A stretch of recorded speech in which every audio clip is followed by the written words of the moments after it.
Segunda parte de la sesión matutina del segundo día del octavo Seminario Internacional de Patrimonio Cultural Inmaterial, en esta segunda jornada que hemos reservado para los paneles. A continuación vamos al panel que tiene que ver con participación ciudadana o participación comunitaria. Le hemos titulado Participación Comunitaria como eje para una legislación que contemple el patrimonio cultural inmaterial. Aprovecho de saludar que se ha sumado a esta jornada y se encuentra con nosotros en la sala a Jackie Kane, que es la embajadora de Nueva Zelanda en nuestro país. Un aplauso para ella, muchas gracias por acompañarnos.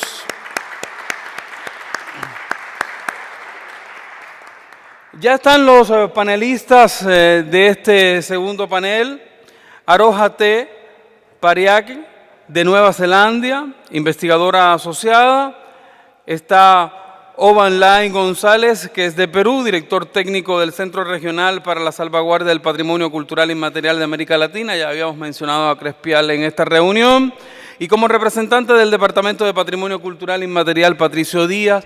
Modera este panel otro encargado regional de patrimonio cultural inmaterial, ahora en realidad en la Seremi de una recién estrenada región, Augusto González, es sociólogo de la Pontificia Universidad Católica de Chile, es diplomado en Desarrollo Humano con estudios en Planificación y Ordenamiento Territorial y especialización en Patrimonio Inmaterial. Se ha desempeñado como encargado macrozonal de patrimonio del antiguo CNCA, Consejo Nacional de las Artes y de la Cultura en la zona sur del país, y desde el año 2013 es el encargado de la Unidad de Patrimonio de la antigua región del Biobío. Actualmente se encarga de temas de artesanía y patrimonio en la Seremi de las Culturas, las Artes y el Patrimonio de la recién creada región de Ñuble. Comenzamos este segundo panel. Bien. Muchísimas gracias por estar acá en esta segunda parte de esta mañana de trabajo. Imposible no ser una referencia a lo histórico del lugar donde estamos, donde durante por muchos años se construyeron las leyes de la República, un espacio que se presta como propicio para la reflexión que estamos invitados a realizar durante esta tarde, sobre todo si en el constructo de una democracia representativa uno entiende que es el Congreso el lugar donde se genera la participación por excelencia, ¿no? Y justamente el título de este panel de conversación tiene que ver con eso, la participación comunitaria como eje para una legislación que contemple el patrimonio cultural inmaterial. Vamos a operar de la siguiente forma. El orden de las exposiciones está tal cual como estamos sentados acá, de derecha a izquierda. Y para iniciar la presentación vamos a ver un video que los invitamos a poder observar en las pantallas de los lados.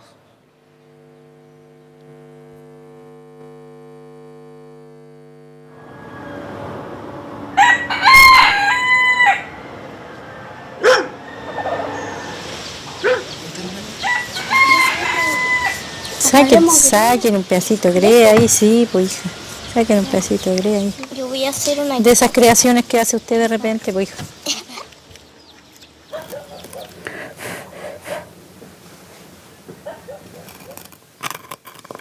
Que se llama Chile de... Bueno, cuando estamos hablando de patrimonio cultural inmaterial, es fundamental considerar la participación de las comunidades, porque sin duda cualquier manifestación cultural de patrimonio cultural inmaterial no existe ya si no hay una comunidad detrás, si no hay un grupo humano, un colectivo que ha querido mantener, preservar lo que es su patrimonio cultural. El mantener la tradición de los abuelos. ¿Y cómo fue aprendiendo? Yo aprendí de mi mamá, saqué mi hijo.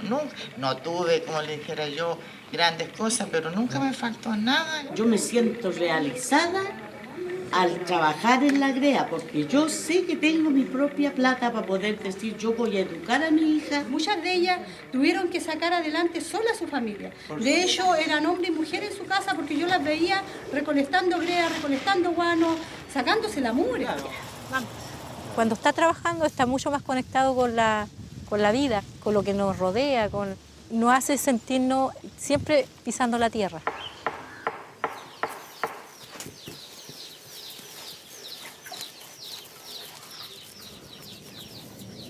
Lo más difícil de la alfarería es toda su técnica. Somos todas artesanas, unidas, que lo que hace una, lo que dice una que tiene que hacer, bueno, allá estamos todas. La alfarería de Quinchamalí creo que puede ser un importante ejemplo, digamos, de participación de las comunidades. Creo que este proceso de autoconciencia de este pueblo alfarero y sobre todo de las mujeres, porque son ellas las que resguardan, mantienen y preservan, digamos, la alfarería, han generado también, yo diría, como una suerte de autorreflexión desde las propias artesanas de los significados, los sentidos de su trabajo, digamos, con la greda. ¿Por qué es importante? Porque es una técnica artesanal tradicional. Es que dentro de la técnica yo diría que van los materiales. Dice, la técnica sigue siendo primitiva, no ha tenido cambios. Perfecto. Se refiere que no es técnica, ella va a sacar la figura su y propia la va creación, claro. va a crear. Son las emociones que se vive el día a día. Es como que se transmite la esencia de la persona. Yo siento que como que una parte mía se va en cada pieza. Para que no se le seque. ¿Quieres yo le eché agua? Tome, ya. Basta.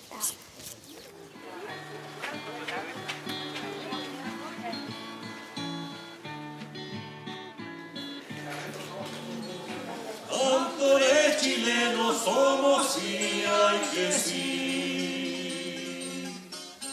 Estas instancias que sirven para conocerse. Hay que abrir más el abanico. Eso es lo que hay que hacer. Porque si nosotros cerramos el abanico, nunca vamos a tener más gente. Nosotros tenemos que abrirnos hacia la sociedad. Es importante contar con las redes de apoyo. Es importante abrir en este conocimiento, compartir, acoger a las personas. Sin la presencia de la comunidad, el cantor no existe. El cantor es una expresión de un sistema cultural que es el mundo campesino. Y el cantor, el canto a lo divino, canto a lo poeta, canto a lo humano, o en sus diferentes estilos, es reflejo de un producto histórico. La idea es por lo que tanto, en cada una de sus mesas el cantor no es un objeto que nosotros destaquemos por fuera de su cultura, sino que es la cultura donde el cantor está dentro. Cada zona tiene un canto distinto, las entonaciones, sí. Por eso es necesario uno del pueblo, de la comuna, que haga un taller a los niños.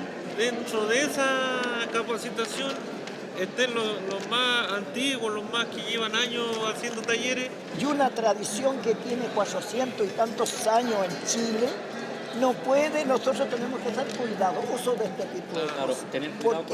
Porque las generaciones que vienen, reciban una cosa como la recibimos nosotros. Entonces igual hay chiquillos, en Codegua había un cabro, su poesía hablaba de cosas sociales.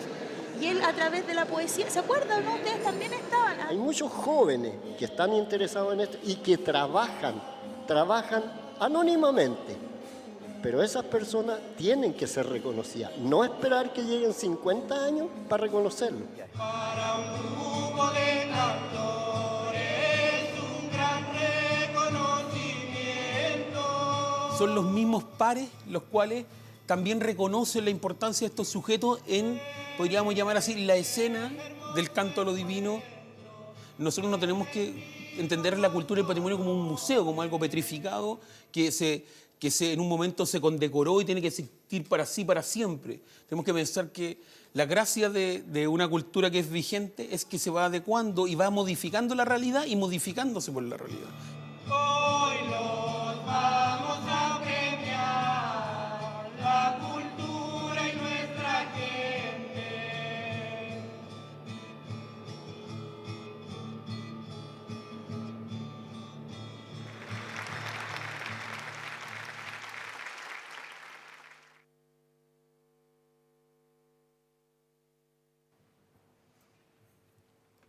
Bien, en el video pudimos apreciar justamente dos procesos de participación comunitaria al alero de dos elementos que forman parte del inventario de patrimonio cultural inmaterial en Chile, El primero, la alfarería de Quinchamalí, en la zona de Ñuble, de donde vengo.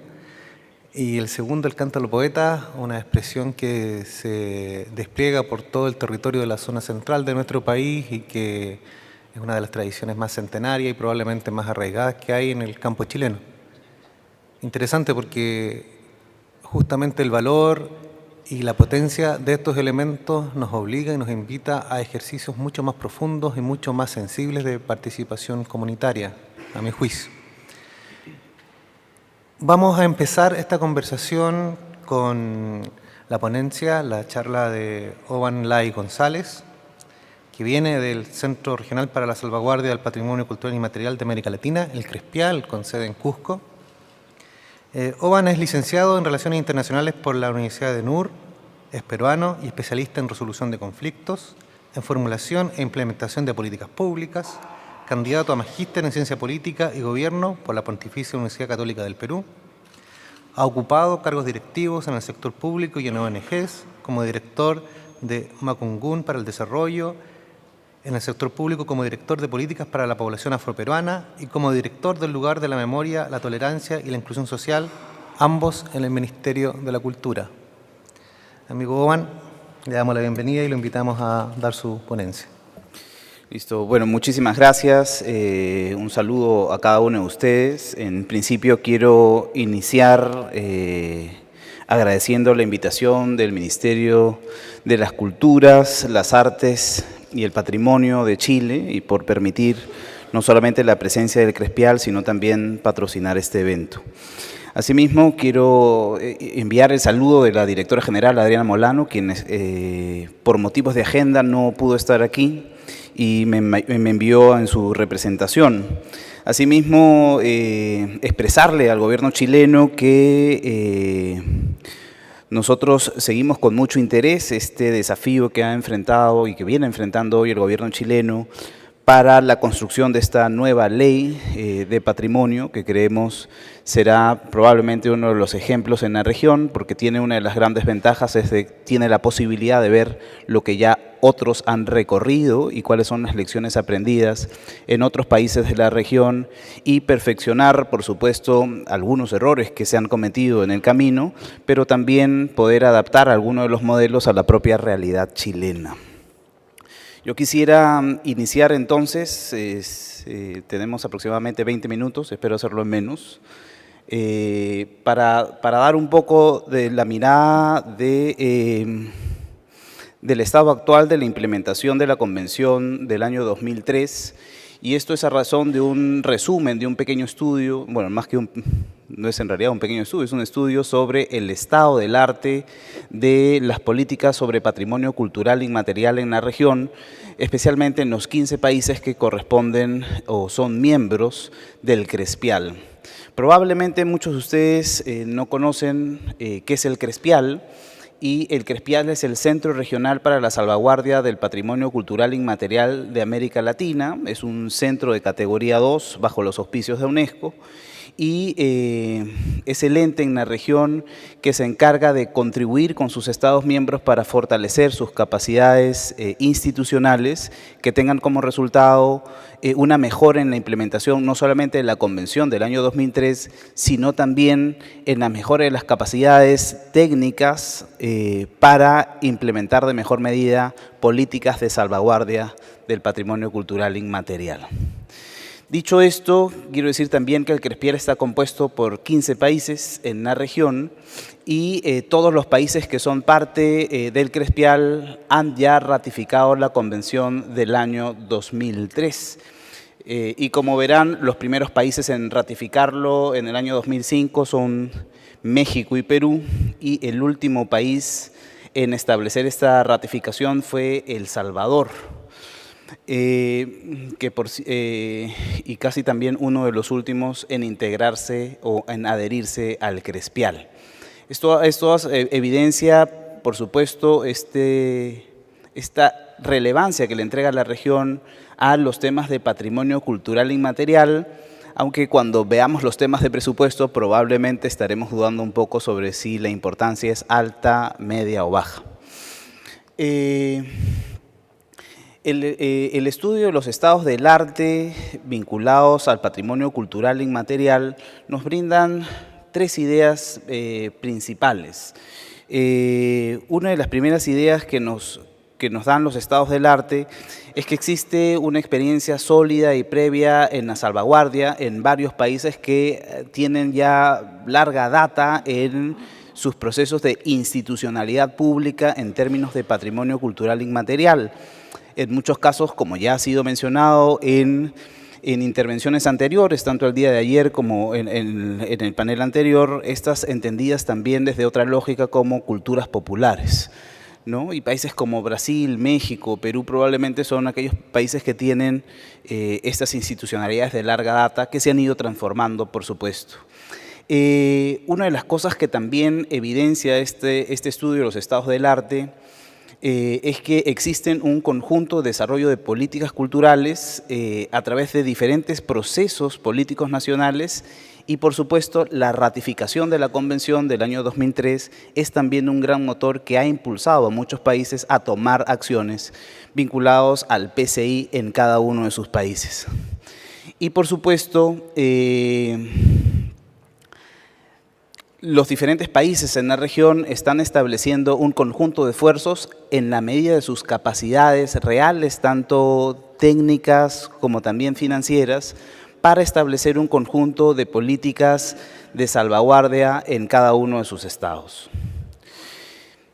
Aquí quiero de forma rápida tratar de establecer algunos de los resultados vinculados a los estados del arte del 2017, que es un esfuerzo continuo que hace cada cierto tiempo el Crespial para darle esta oportunidad no solamente a los estados, sino también a los investigadores y, por supuesto, a la comunidad de portadores, en entender un poco la complejidad de la aplicación de la Convención del año 2003 y los diferentes desafíos que tienen que enfrentar los estados para la implementación de medidas de salvaguardia, pero también los desafíos que tienen que enfrentar las comunidades de portadores, las comunidades de académicos o científicos y también las organizaciones no gubernamentales. Los estados del arte es un ejercicio crítico para mirar la implementación de políticas en cada uno de los países. En tal sentido, ese estado del arte esencialmente trata de proveer información sobre los avances, los retos y las oportunidades en la implementación de las diferentes políticas en cada uno de los estados miembros del Crespial y también brindar un conjunto de recomendaciones y compartir, por supuesto, las experiencias exitosas en cada uno de los países que se convierten en uno de los ejemplos. Pero creo que una de las cosas fundamentales es que permite identificar cuáles son las potencialidades en cada uno de los países y estos estados del arte también permiten observar las oportunidades de cooperación bilateral o multilateral o la cooperación sur-sur entre los estados miembros del Crespial. Aquí pasaré a tratar de tener un rápido análisis sobre algunos de los hallazgos que tiene este estudio, que por cierto estaremos publicando nuestra versión digital a finales del mes de noviembre y podrá estar disponible para todos ustedes a través de la página web de El Crespial y por supuesto a través de todos los medios sociales y las redes, y por favor síganos también para que estén enterados de las noticias, no solamente de aquello que produce El Crespial, sino todos sus estados miembros. Los estados del arte encuentran esencialmente 4 tipos de desarrollo de marcos legislativos. Ya muchos de estos han sido denominados en las exposiciones de ayer y hoy. Encontramos, por supuesto, un conjunto de normativa de carácter indirecta que da mención del patrimonio cultural en términos generales. Existen también en muy pocos países en la región referencias al patrimonio cultural inmaterial en sus constituciones, que son estas normas de mayor jerarquía, pero también en marcos legislativos generales, como parte de su desarrollo normativo. Y encontramos luego dos cosas más, que son normativas con mención directa al patrimonio cultural inmaterial y países que han desarrollado normativa específica para los temas vinculados a la salvaguardia del patrimonio cultural inmaterial y normativa que ayuda a entender cómo operacionalizar las diferentes herramientas que nos brinda la Convención del año 2003.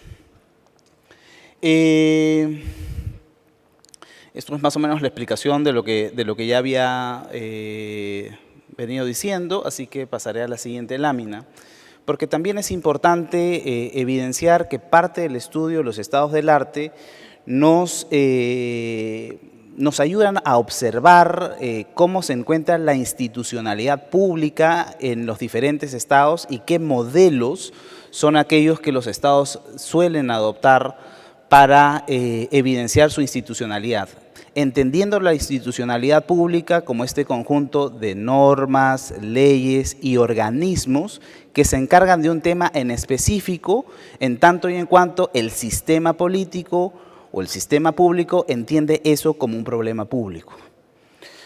Entonces hemos encontrado 4 tipos que ustedes pueden ver a través de la pantalla, donde existe, por ejemplo, un espacio, una institución central con conexiones intersectoriales y una institución responsable que luego articula con diferentes actores vinculados a el patrimonio cultural inmaterial.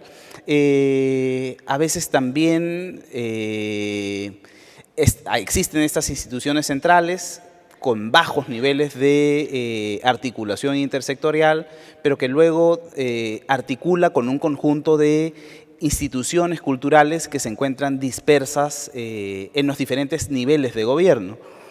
Pero a su vez también hemos encontrado la existencia de instituciones rectoras con 2 o más, en algunos casos, instituciones que se encargan de velar por los temas de la institucionalidad cultural, y luego también una institución principal con una dirección u oficina de patrimonio cultural que a su vez tiene oficinas de carácter desconcentradas a través de los países, y esto podría ser probablemente el modelo en Chile, si es que la memoria no me falla.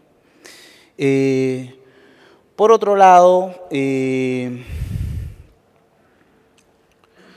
pasemos a la siguiente. Existen un conjunto de mecanismos que los estados vienen estableciendo para garantizar, entre comillas, la salvaguardia del patrimonio cultural inmaterial. La evidencia de los estados del arte nos muestra que existen un nivel alto, así como van, de declaratorias. Los estados están estableciendo un conjunto de declaratorias, también registros e inventarios, y en menor medida la existencia de planes de salvaguardia, y probablemente este sea uno de los principales retos a enfrentar por los diferentes estados en la región. Asimismo, la Convención nos llama también a tener un conjunto de herramientas,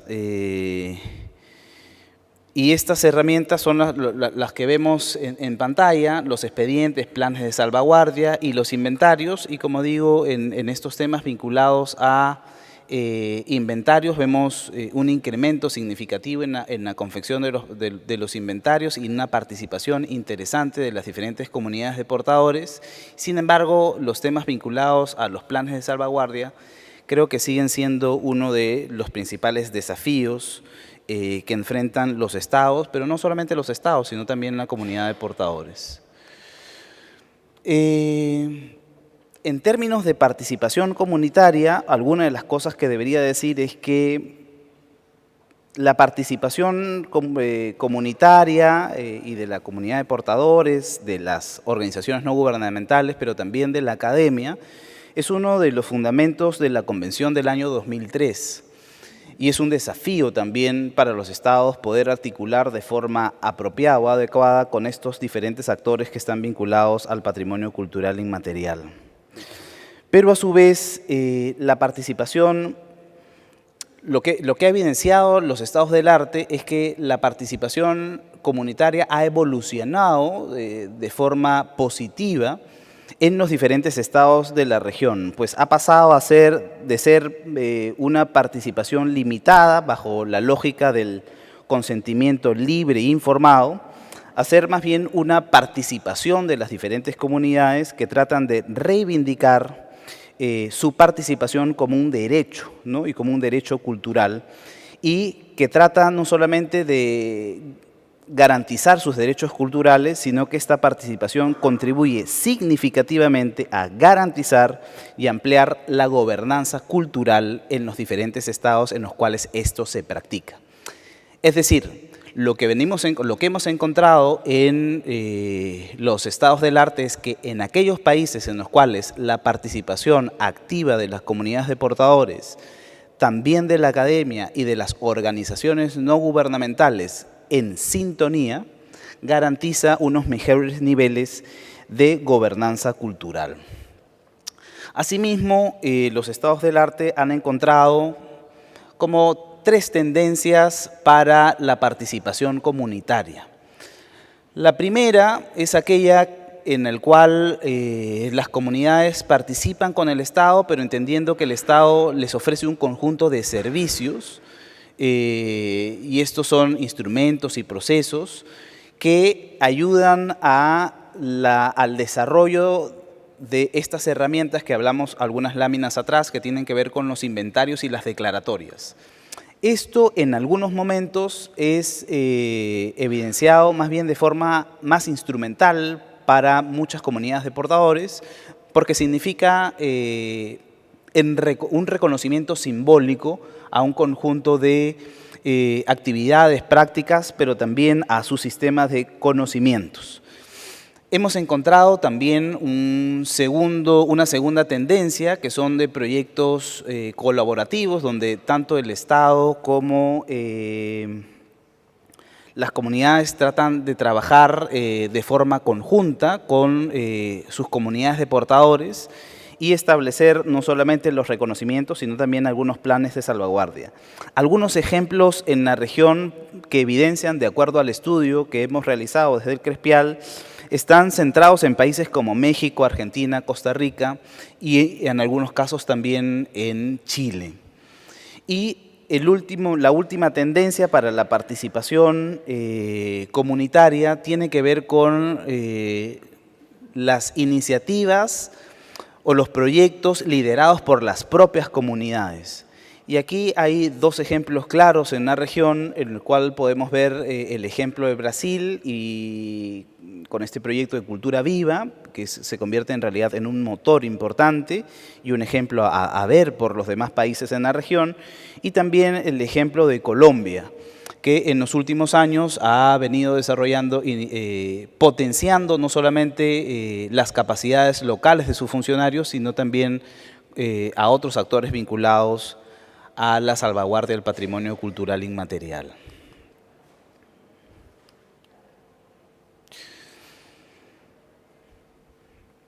Una de las cosas que viene reflejando los estados del arte es los niveles crecientes de intersectorialidad que vienen desarrollando las políticas vinculadas al patrimonio cultural inmaterial.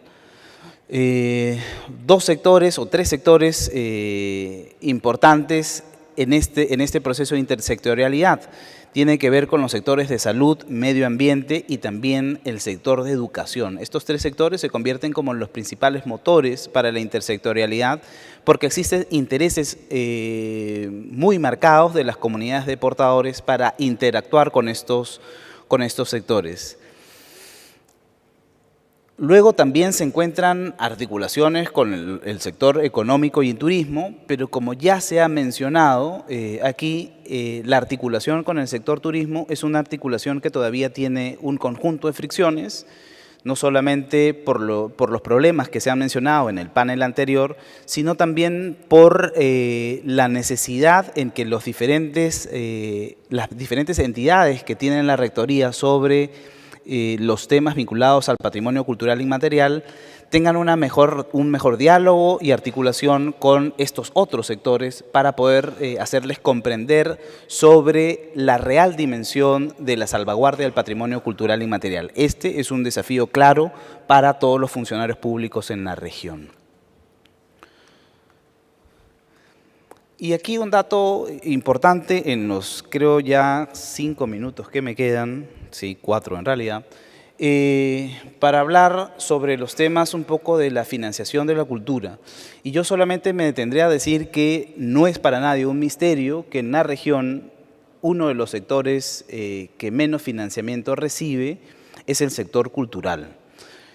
Esta es una dificultad con lo cual los diferentes funcionarios que se encuentran trabajando en el sector cultural, y yo aquí saco mi gorro un momento del Crespial como funcionario internacional para decir, en el momento en que fui funcionario en el Ministerio de Cultura en el Perú, sufría de los mismos problemas que sufren todos los ministerios de cultura y las oficinas de patrimonio cultural inmaterial alrededor de todo el continente. En consecuencia, uno de los desafíos para los funcionarios públicos es convertirse en personas altamente eficientes para la utilización de recursos y no inhibir su capacidad creativa para poder seguir trabajando en los temas culturales. Y es que tiene que ver que en un periodo de cambio en la región, en la cual este péndulo democrático que nos lleva de un lado a otro, hacia izquierdas y derechas y casi nunca en el medio, tiene efectos significativos o impactos significativos sobre las comprensiones de la cultura en la región y su importancia en el sistema político,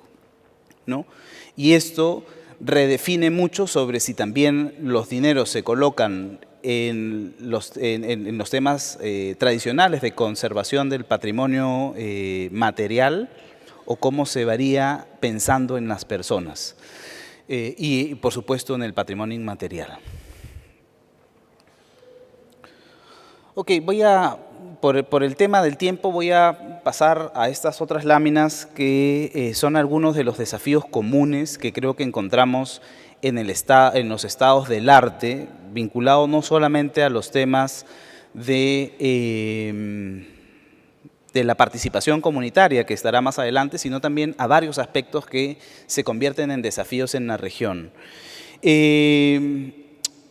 Uno de los principales desafíos es enfrentar el contexto sociopolítico en cada uno de nuestros países y, como ya había mencionado hace algún momento, en este péndulo democrático entre izquierdas y derechas que hace cambiar mucho o hace variar mucho en muchos de nuestros estados las prioridades sobre los temas de la cultura en general y, por supuesto, el patrimonio cultural inmaterial es todavía un actor marginal en el proceso de la cultura. En consecuencia, los golpes o los embates de estos contextos sociopolíticos son aún mucho más fuertes y hay que tener una idea importante sobre cómo enfrentar estos desafíos.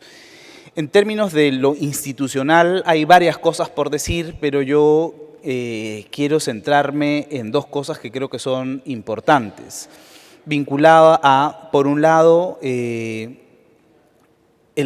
proceso de construcción de un conjunto de normas que todavía en muchos países es incipiente o muy joven y que en algunos casos encuentra diferentes instituciones que van trabajando de forma compartimentada varios temas de la cultura, como los casos frecuentes entre los choques con los ministerios de turismo. Pero además otro de los desafíos en lo institucional tiene que ver con los niveles de intersectorialidad y la articulación desde el sector cultural con los diferentes sectores para garantizar la salvaguardia del patrimonio cultural inmaterial. En lo conceptual, como todo que llama las ciencias sociales, todavía tenemos algunas discrepancias y comprensión, no solamente en la definición de un conjunto de temas como patrimonio cultural inmaterial o salvaguardia. De hecho, muchos de nuestros países en la región tienen comprensiones distintas sobre cómo abordar la salvaguardia y los mecanismos para la salvaguardia del patrimonio cultural inmaterial, que está vinculado, por supuesto, con sus propias trayectorias y su propia institucionalidad pública, pero uno de los desafíos es tratar de tener un conjunto de puntos de encuentro y desarrollar toda una corriente de pensamiento vinculado a estas definiciones desde la región, y voy terminando, lo prometo. Los temas vinculados también a la gestión,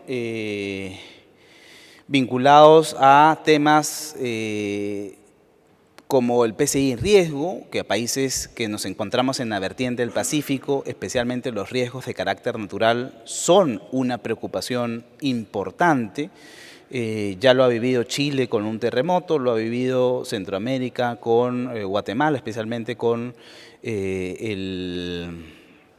la erupción de uno de sus volcanes, y luego otro conjunto de temas que nos ayudan a ver estos temas de articulación, la articulación del PCI.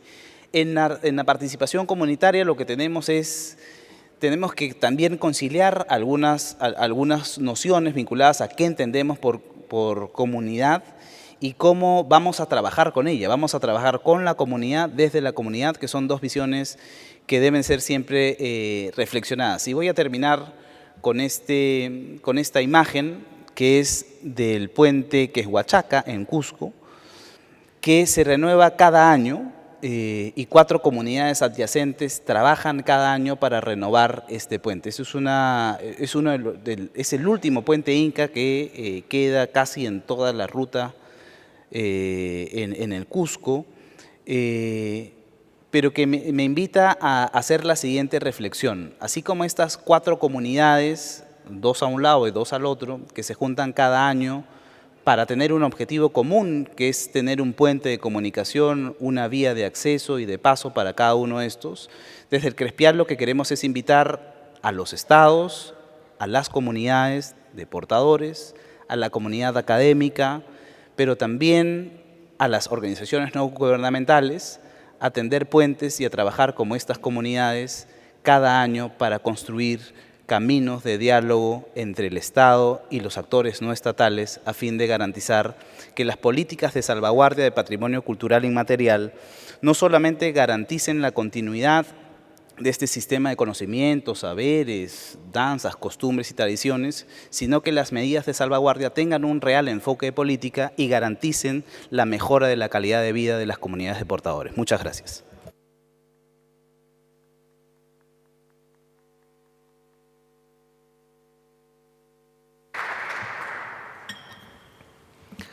Gracias, Joan, por el esfuerzo también de condensar en poco tiempo, obviamente, una vasta investigación con respecto al estado del arte, como tú nombrabas, de los países adscritos a Crespial. Queda claro que los desafíos están por delante y probablemente en el ámbito de participación comunitaria se concentran gran parte de las interrogantes y de estos caminos a transitar, ¿no? Estos puentes que hay que trazar, como tú decías al final de tu reflexión, efectivamente involucran también el trabajo para las comunidades, como tú lo mencionaste. Bien, ahora vamos a cambiar completamente de foco, también de continente y de idioma, así que les pido por favor a las personas que se puedan conectar el traductor para poder seguir la presentación. Tengo el honor de presentar a Aroha Ahmed, investigadora asociada de conocimientos indígenas, patrimonio biocultural y asuntos de propiedad intelectual y cultural indígena del pueblo maorí. Ella es neozelandesa, es cientista política especializada en derechos indígenas y desarrollo sostenible. Sus áreas de interés y experiencia son cuestiones relativas a la propiedad cultural e intelectual de los pueblos indígenas, especialmente el maorí, patrimonio biocultural y conservación biocultural, representación y participación maorí en procesos internacionales, entre otros. Tiene diversas publicaciones además sobre propiedad intelectual y indígena y asuntos relacionados con el patrimonio biocultural. Actualmente, Aroha se desempeña como investigadora y asesora independiente en proyectos relativos al Matauranga maorí, conocimientos indígenas. Por favor, Aroja.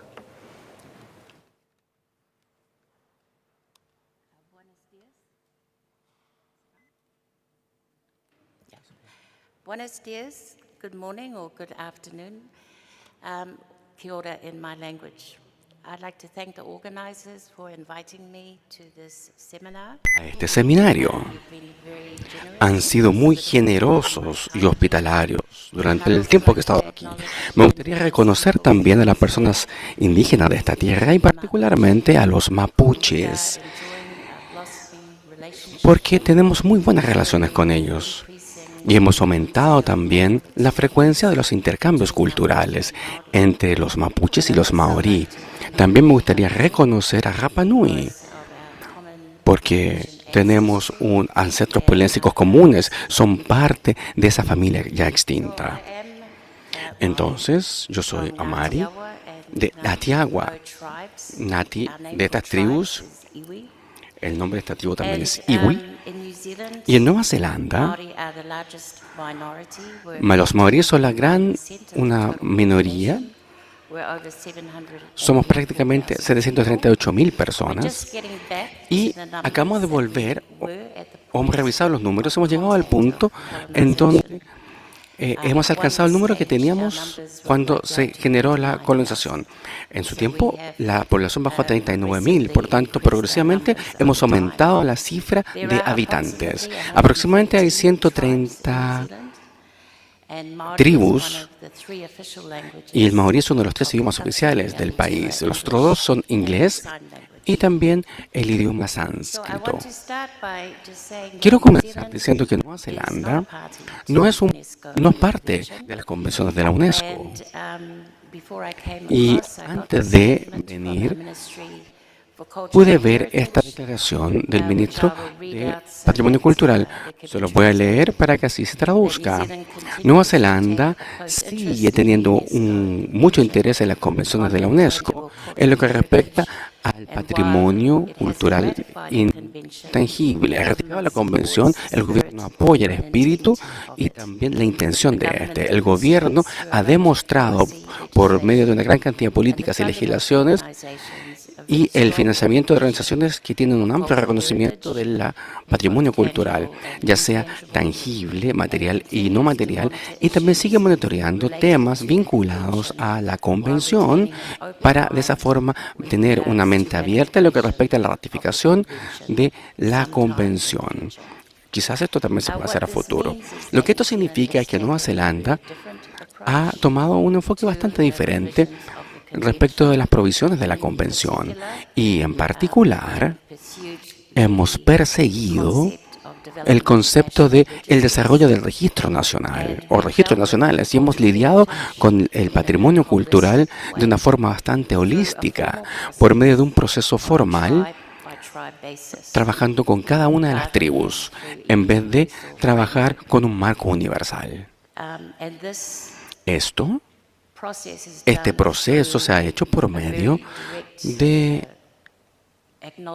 un reconocimiento directo del impacto que ha tenido la colonización, que ha tenido en la población maorí. En 30 minutos solamente les puedo dar un resumen muy breve de la forma en que hemos abordado este tema vinculado a lo que es el patrimonio cultural.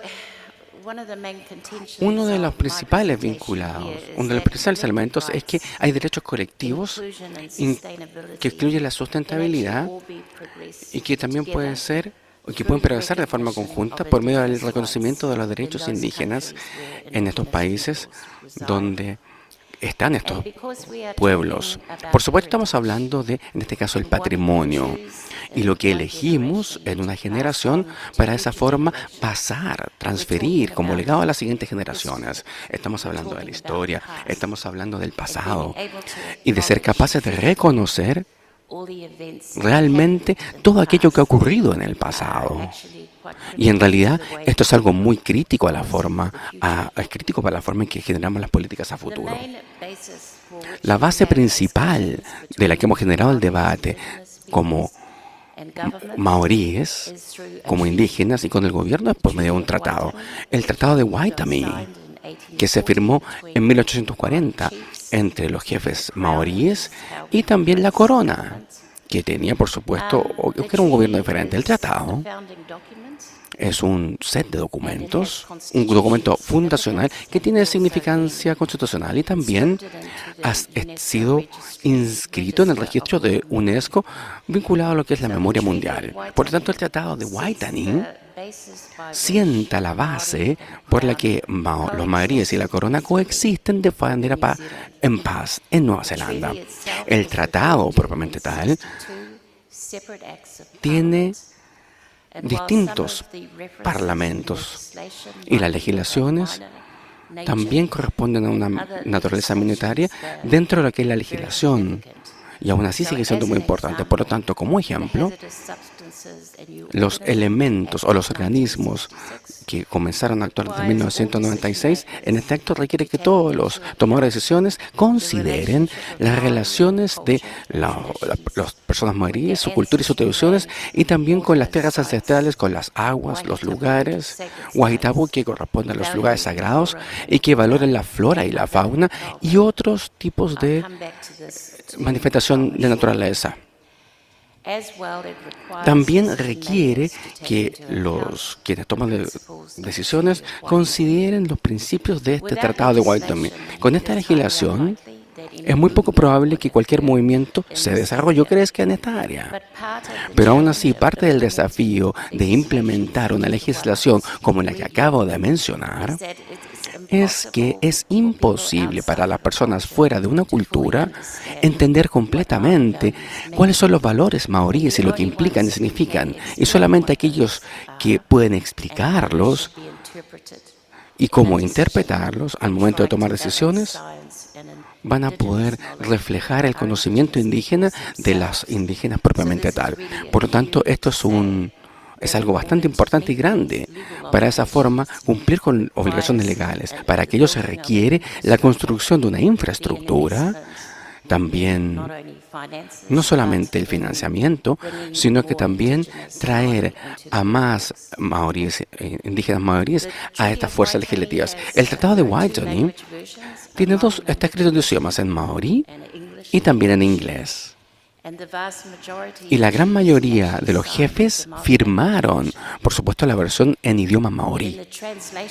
En la traducción desde el maorí, dice que la reina de Inglaterra protegerá a los jefes, a las subtribus y a todas las personas de Nueva Zelanda en un ejercicio no calificado de los jefes sobre las tierras y también de todos los tesoros. Tendrán parte de esto. Por lo tanto, quiero desarrollar la palabra tonga en maorí, que se traduce como tesoros en inglés. Con esto quiero decir que este término tonga, que es el idioma en el que nosotros hemos debatido respecto del patrimonio cultural en Nueva Zelanda, no involucra todo lo que es tangible e intangible, sino que manifiesta que hay elementos naturales y no naturales. Aquí estamos hablando simplemente de tesoros de los ancestros y también de desarrollar políticas de acuerdo a su interpretación. Tenemos un proceso formal en Nueva Zelanda para de esa forma registrar los reclamos históricos y de ahora. Existen más de 2.800 reclamos y todos los reclamos históricos se han hecho presente por medio de la legislación. Para que un reclamo o un requisito se haga presente, debe haber una participación de la comunidad en todos los aspectos, desde las audiencias que se desarrollan en público hasta la entrega de evidencia, las negociaciones de los elementos y los asentamientos, también las negociaciones de los elementos que van a ser parte del acto que se va a aprobar.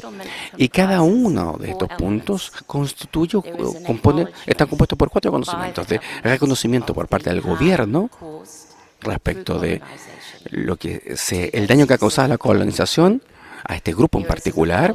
También existe una disculpa que no es un simple lo lamento o perdón, sino que esta disculpa puede llegar hasta tomar hasta 15 páginas como parte del acto. Y luego existen un redireccionamiento cultural y también un redireccionamiento financiero. Por lo tanto, todos los reclamos históricos tienen estos 4 elementos. En el 2800 muestro que este es un proyecto de nivel internacional bastante importante. Involucra a todo el gobierno y al Parlamento también para esa forma de aprobar la legislación. La reestructuración cultural incluye la protección de algunos lugares sagrados, y esto también incluye el reconocimiento de algunos derechos especiales en algunos lugares en particular, como por ejemplo algunas montañas, ríos y lagos. También puede haber comanejo de algunas tierras o recursos. Hay cambios de nombres en algunos lugares. Hay un cambio de currículum también, una vez que la historia se ha dicho de forma correcta. Por supuesto, se pueden tomar acciones y también puede incluir protocolos o la repatriación de materiales de archivos o algunos tesoros que están en algunos museos. Este mapa muestra la escala de actividades que este tratado cubre. El área en azul son aquellos lugares en donde ya se han hecho estos asentamientos. En total estamos analizando 91% del total de la tierra, del continente, de la masa de tierra, que ha estado en este caso adherida a este tratado. Por lo tanto, se le da una idea de cómo, de qué tan nacionalista se está considerando este tema de el patrimonio cultural. Hay una gran cantidad de procesos que, por supuesto, involucran a todos. Me gustaría darles algunos ejemplos de algunos de los puntos fundamentales de este tratado. Estos son 5 ejemplos tan solo. Uno que está asociado a los derechos colectivos. Todos ellos se basan en el valor de la inclusión. Y algunos de ellos hablan directamente respecto de la sustentabilidad. El tratado y estos elementos que corresponden al marco reconocen que debemos sanar el pasado, curar el pasado para construir el futuro.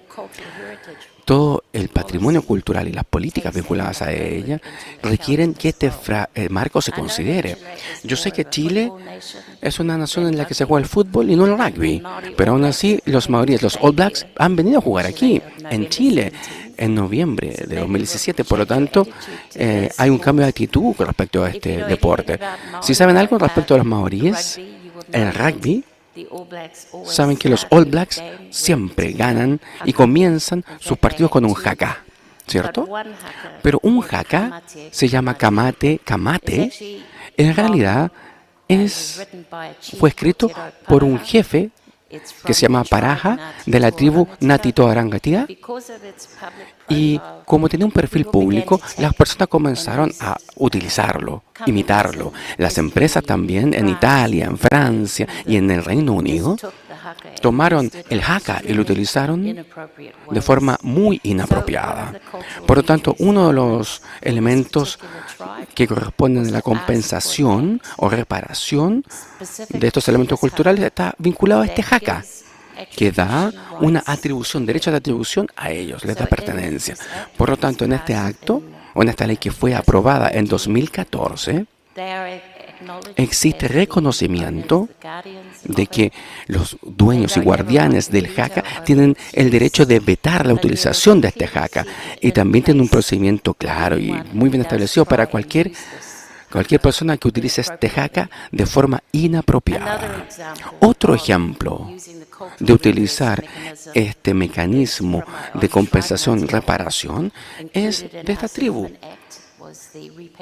en donde hay repatriación de una casa de reuniones tradicional. Fue construida en 1875 y fue dada a la reina Victoria como regalo, como símbolo de buena voluntad. Y no se dieron cuenta que los ingleses interpretarían este regalo de forma literal.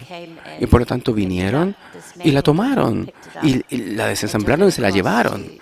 se la llevaran al Reino Unido. Entonces viajó por Australia, Reino Unido y una gran cantidad de lugares por parte de Nueva Zelanda. Tomó 130 años para que esta tribu pudiera recuperar esta casa, y el principal mecanismo para hacer esto fue por medio de estos tratados y, por supuesto, esta reparación o rectificación. Otro ejemplo es el Nagai Tahu, esta ley. Esto es algo que se encuentra solamente en una parte del país y es un tesoro, un taga de la tribu. Aquí hay un miembro en la audiencia, el embajador de Nueva Zelanda en Chile está aquí, y ella es de este lugar, Ngai Tahu. Y en esta ley, todos los derechos o todos los elementos, todos los tesoros se devolvieron a las tribus. Y este derecho incluye la minería, esta es una fuente de ingreso, también como fuerza de control de calidad, respecto a quién utiliza los recursos mineros y de qué forma la utiliza. Uno de los más creativos e innovadores tratados que se han generado, quizás lo han escuchado, corresponde a la ley de Guru Ura de 2014, que declara a este lugar como parque nacional. Y debe, por supuesto, también ser considerado como una especie de prisión. Hay algún tipo de derecho y poderes y también la responsabilidad de persona legal. Los invito a leer esta ley porque para ustedes que leen la ley, dudo que encuentren una ley que tenga, o sea, más poética que esta. Dice en la sección 3, por ejemplo, que Urwera va a perdurar, es una naturaleza que tiene mucha historia. Su escenario está abandonado por el misterio, por la aventura y también por una belleza remota. Urwera es un lugar de valores espirituales, a su propia manera y también a su propio modo. Es parte de los maorí, es parte de una integridad espiritual. Urwera tiene una identidad en sí misma que inspira a las personas para que se comprometan a cuidarla. No muchas leyes hablan con este tipo de vocabulario y con esta pasión. También describe la relación que existe entre las tribus con el Uruwira, el lugar, y también el amor que todas las personas de Nueva Zelanda tienen por este lugar sagrado. Por lo tanto, se reconoce una personalidad legal y esto también establece un límite para el gobierno. Y también en los próximos 3 años van a existir 4 de estos refugios. Y ahora por ahora hay 3 Tuhoy y habrán 6. Y esto incluye, en tal vez incluye un compromiso de erradicar todas las plantas que se hayan introducido, animales que hayan sido introducidas, que no sean propias de este lugar. Por lo tanto, cuando tomamos un enfoque holístico vinculado a lo que es el patrimonio cultural, lo que estamos sugiriendo es que hay una gran cantidad de mecanismos innovadores que se pueden utilizar para lidiar con la complejidad de todos los temas que en este caso estamos tratando de abordar. Otro punto está asociado al Tupua, que es la ley del río de 2017. En esta ley se declara el agua Tupua como ser indivisible, es un elemento vivo que por supuesto incluye al río, la montaña, desde las montañas hasta el cielo, e incorpora todos tus elementos físicos y metafísicos. Por lo tanto, agua Tupua, agua significa río, es algo espiritual, algo físico, una entidad física y espiritual que aporta y sostiene la vida y también los recursos naturales. Y lo hace a lo largo del río Hananuivi. Y por supuesto genera el bienestar de la tribu Iwi, de las subtribus y también de otras comunidades del río. Y la cita es un proverbio que dice que ate agua, dice yo soy el río y el río soy yo. Por lo tanto, la tribu y las subtribus de este río tienen una conexión inalienable y una responsabilidad también para Agua Tupua respecto de lo que es el bienestar. En lo que respecta a la ley Uruguira, esta ley establece una frontera de corresponsabilidad y administración para de esa forma para que el río se limpie y sea sustentable, para así asegurarse que las tribus tengan un acceso total al río, para de esa forma poder hacer subsistir sus culturas y tradiciones. También me gustaría ir a otros ejemplos. Aquí tenemos, y quiero hablar de las provisiones maoríes en lo que respecta a la legislación actual, que se refiere, creo que Salvador lo mencionó, el orador anterior lo mencionó, y esto corregimos el Trademarks, la ley Trademarks, para incluir nuevas provisiones.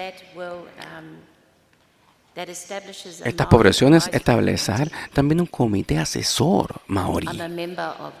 Yo soy miembro de ese comité asesor. El rol del comité es asesorar con una forma de uso y también un registro de una marca registrada, que sea o que va a ser derivativa también de la firma maorí.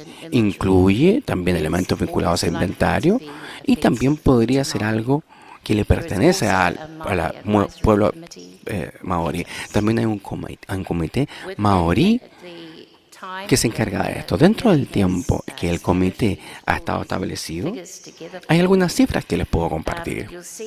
Como podrán ver, desde 2013 hasta 2016 los números han cambiado bastante en lo que respecta a las marcas registradas que podrían ser ofensivas para el pueblo maorí.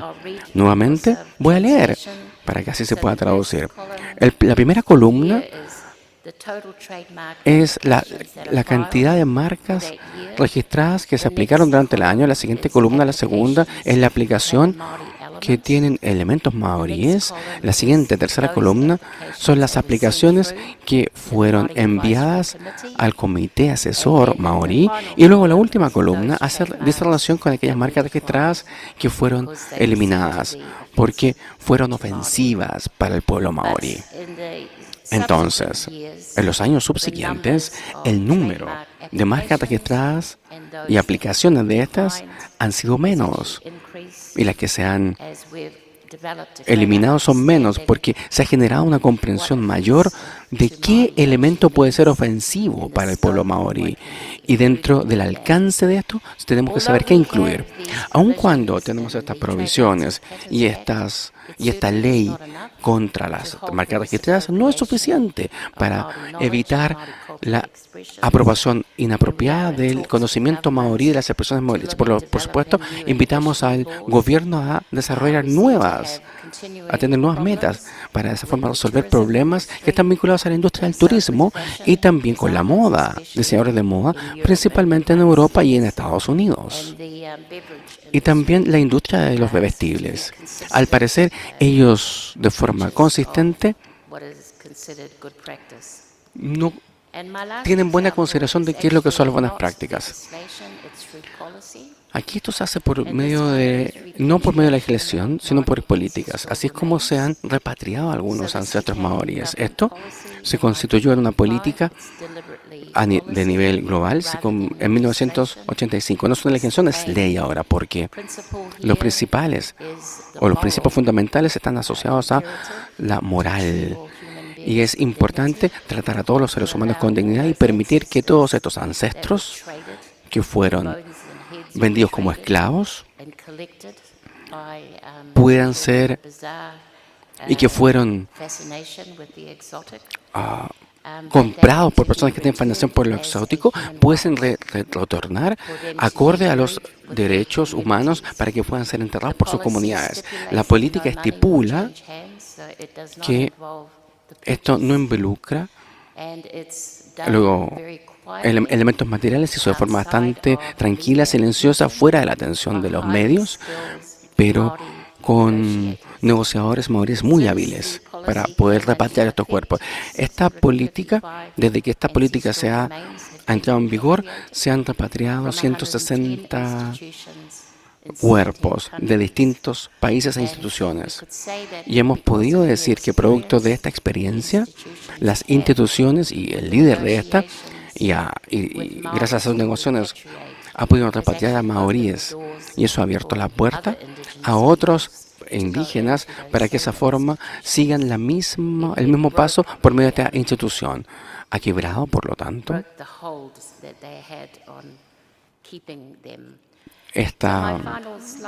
mi última lámina es un pequeño resumen para de esa forma ver por qué es importante incluir a los maoríes, y quizás también podría ser similar para otros pueblos originales. Hay que compartir la experiencia de Nueva Zelanda, que no es solamente un tema de un buen gobierno y una democracia que funciona, sino que lo importante es que permite corregir lo que se ha hecho mal en el pasado. También permite la sanación, construir confianza para de esa forma seguir avanzando de forma conjunta. Si tratamos o si ignoramos lo que ha ocurrido en el pasado, esto no se va a desvanecer, siempre va a volver. Y es mejor tratar con este tipo de cosas de manera directa. Han existido demostraciones, se ha hecho daño, hay leyes y políticas y prácticas que se han desarrollado para curar esto. Y esto se ha hecho también sin la participación de los maoríes, con la expectativa de que los maoríes se beneficien de esto. Pero aún así hay aspiraciones que no se ven reflejadas en las políticas, y en el mismo punto este conocimiento y sistema de valores en realidad puede permitir que nosotros seamos mucho más innovadores, pensar de forma creativa y innovadora fuera de la caja en el momento de diseñar un patrimonio cultural inmaterial para generar nuevos mecanismos. Y eso también incluye, esa inclusión tiene que ser permanente y, por supuesto, debe incluir todo tipo de sustancias, y también tiene que tener distintos tipos de etiquetas y también de contar con presupuesto.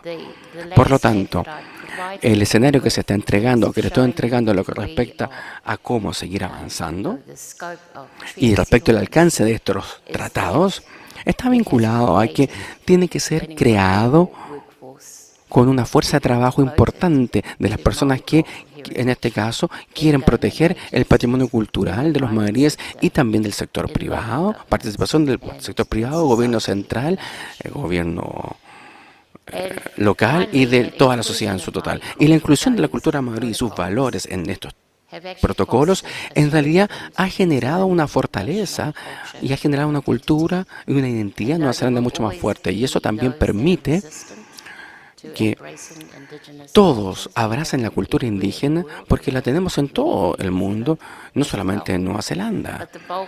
Pero la población en realidad, y la voz de la población también es bien recibida, se siente bien, la gente se siente empoderada al momento de ver que los maoríes han tenido un triunfo aquí. Y eso es lo que yo quería mencionar.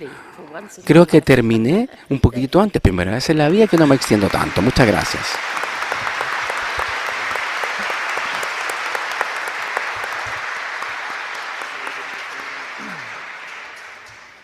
Gracias, Aroha. Efectivamente,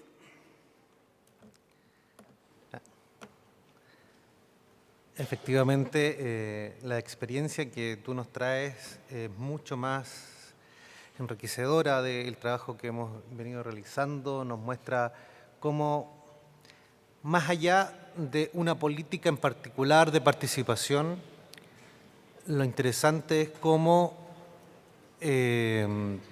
hay una intención de fondo, en este caso de los gobiernos de tu país, para poder generar una relación diferente, fundada en el respeto, fundada en el reconocimiento del error, cuestión que ya quisiéramos en varios de los estados de Latinoamérica.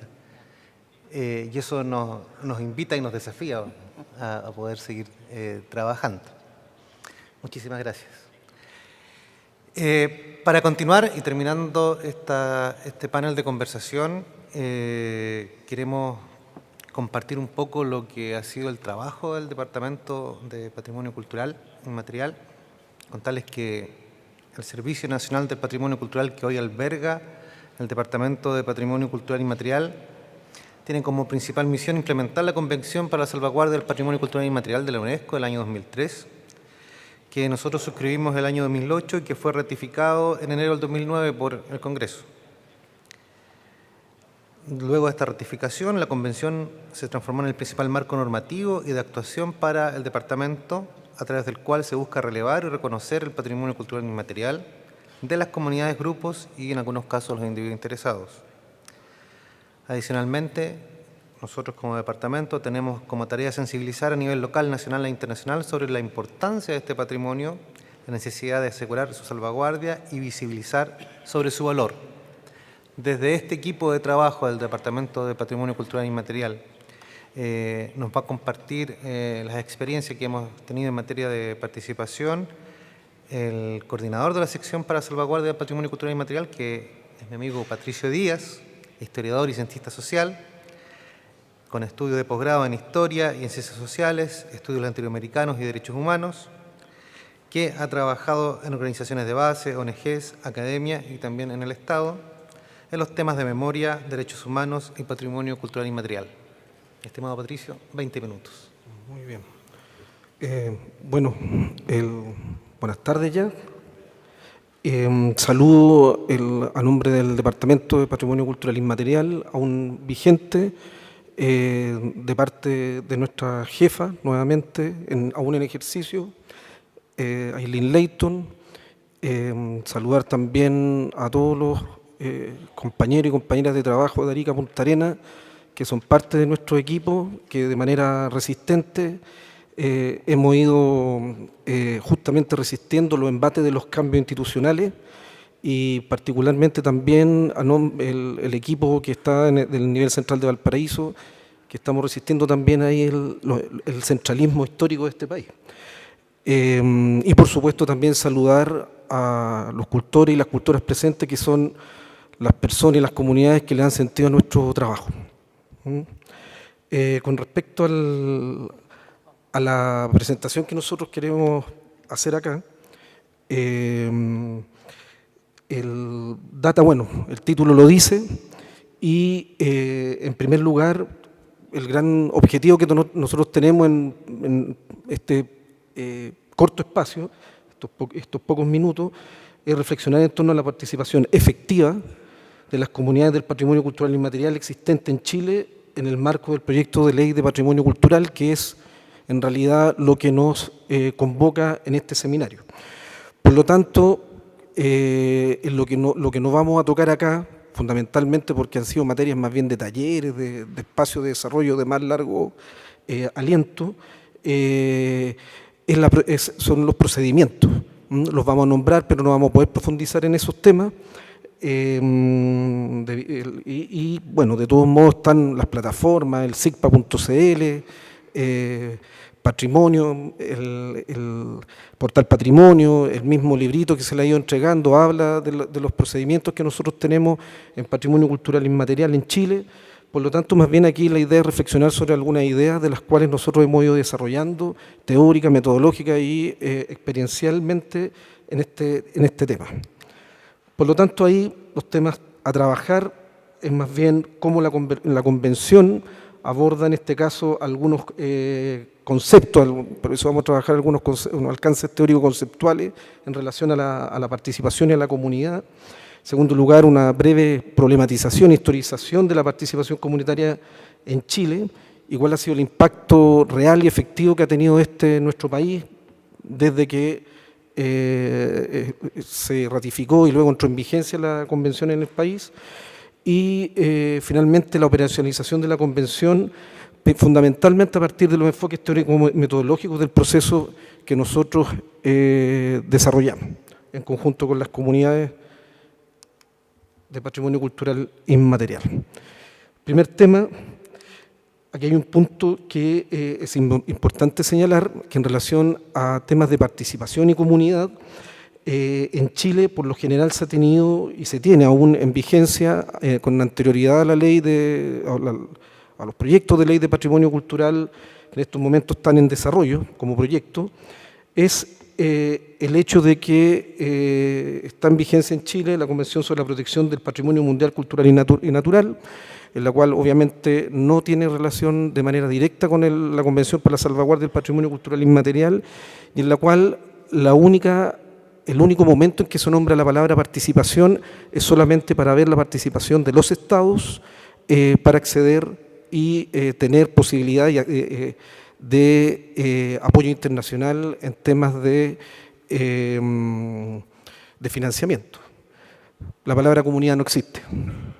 Lo mismo que la ley actual de monumentos nacionales, que hasta la fecha sería la base de la nueva ley de patrimonio cultural, en la cual no aparece ni el concepto de participación ni el concepto de comunidad. Por lo tanto, eso nos da a entender que el énfasis de la actual ley de monumentos nacionales, que es la que está más vinculada, en este caso, al patrimonio, por lo menos la mayoría de las personas lo observa así, el énfasis está mucho más dado a la conservación de lo material, de lo documental.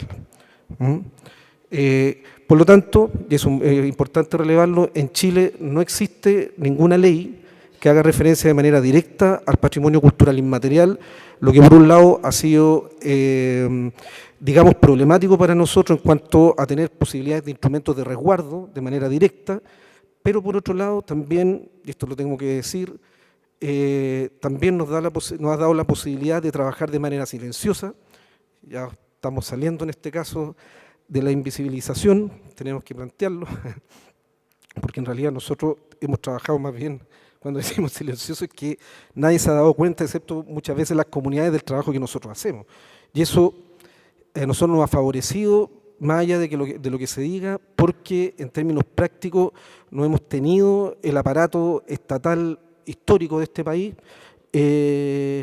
la carga histórica del Estado de este país, que tiene el peso de la centralización, ¿cierto? O depende del momento histórico, ¿cierto? También del autoritarismo o de la ultraliberalización también del Estado. Nosotros recién podríamos decir que hoy día estamos saliendo a la luz justamente y a propósito de esta ley que se nos viene encima, y por lo cual nosotros lo que tenemos que hacer es tratar de responder o complementar a partir de los temas que nos competen y los cuales se supone que trabajamos, que son participación y comunidad. En ese sentido, hay un tema que es importante señalarlo y que tiene que ver con que los textos fundamentales de la Convención de 2003 ha sido, por lo tanto, nuestro paraguas en Chile para poder actuar en estos temas. ¿Qué queremos decir con esto? En Chile, con anterioridad, no existen antecedentes directos que puedan hablar de una ley que hable de participación y comunidad de manera directa.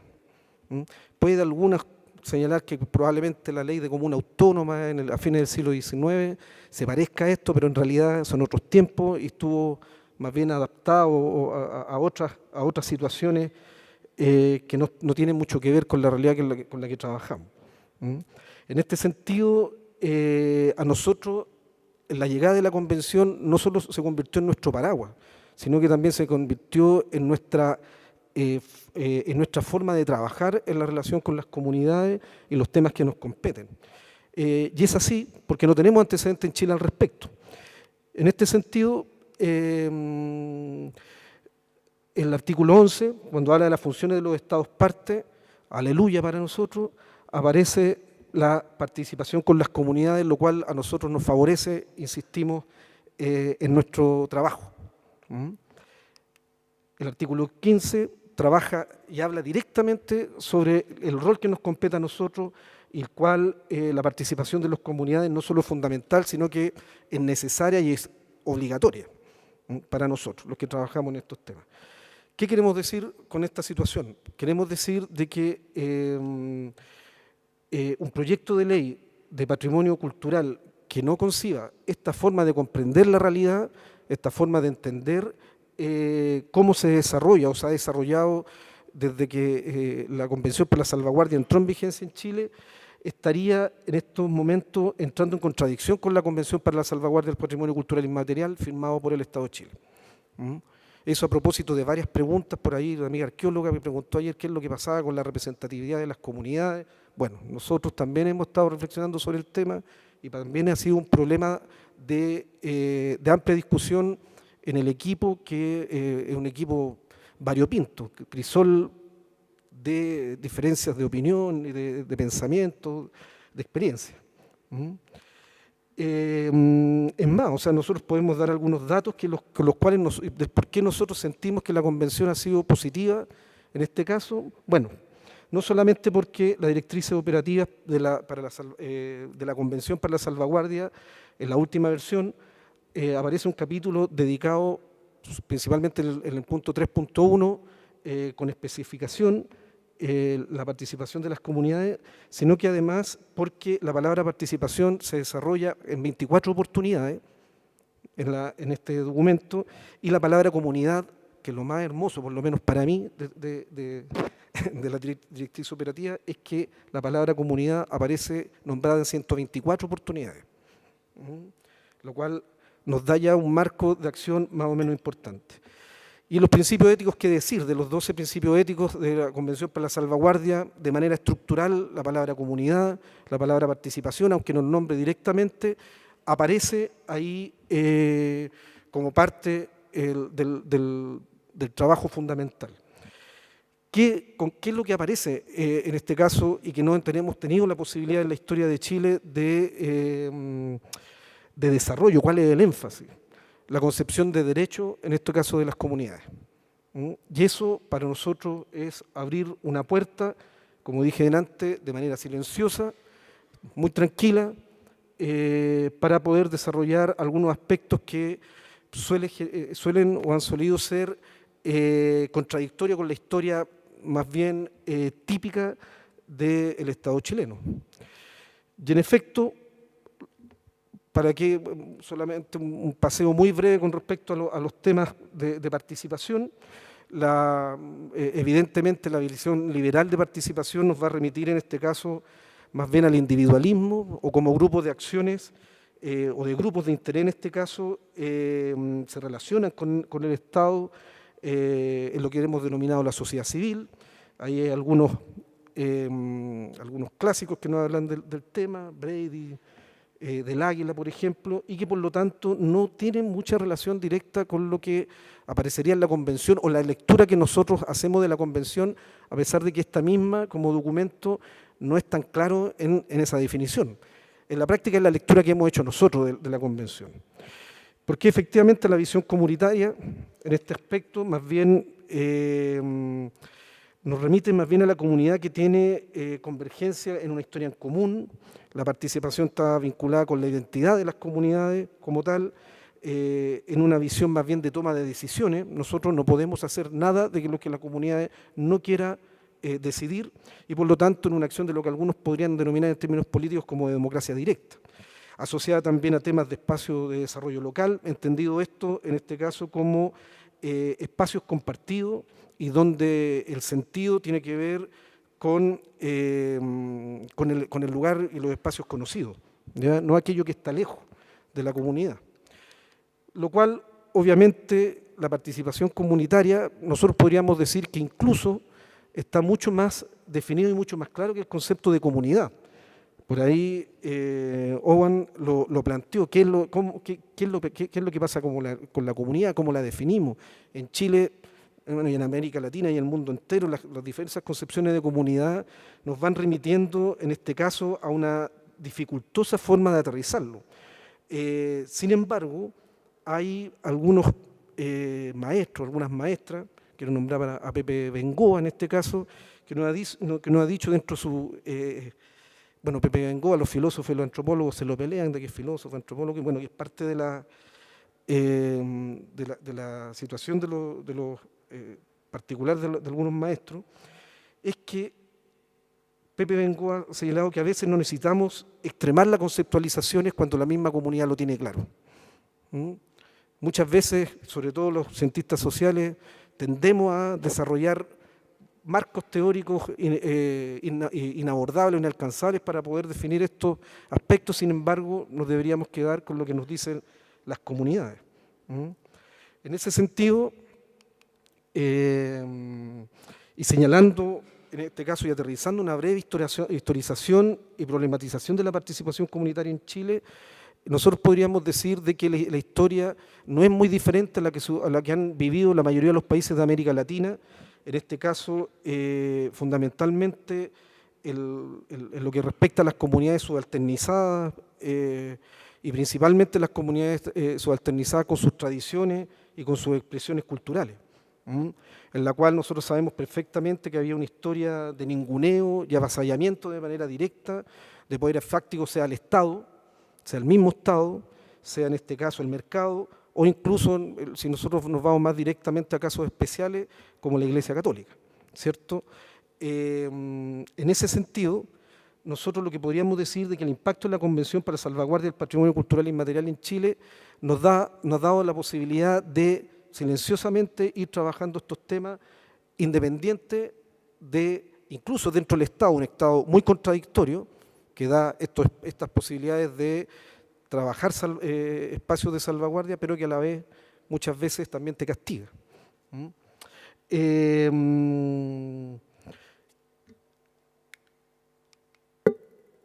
Y en cuanto a la operacionalización de la Convención en el país, nosotros tenemos un proceso para la salvaguardia, al cual dijimos que no íbamos a profundizar tanto, sino que simplemente señalar en este caso de que nosotros sobre este proceso, dado fundamentalmente sobre lo que es el registro por una parte, diferenciado del inventario, la investigación participativa e incluyendo los planes de salvaguardia y todo lo procedimental que ustedes ven ahí, en Chile somos re buenos para los procedimientos, se enmarca más que nada bajo este paraguas también de enfoques teóricos de los cuales el equipo de manera indirecta o directa vamos trabajando.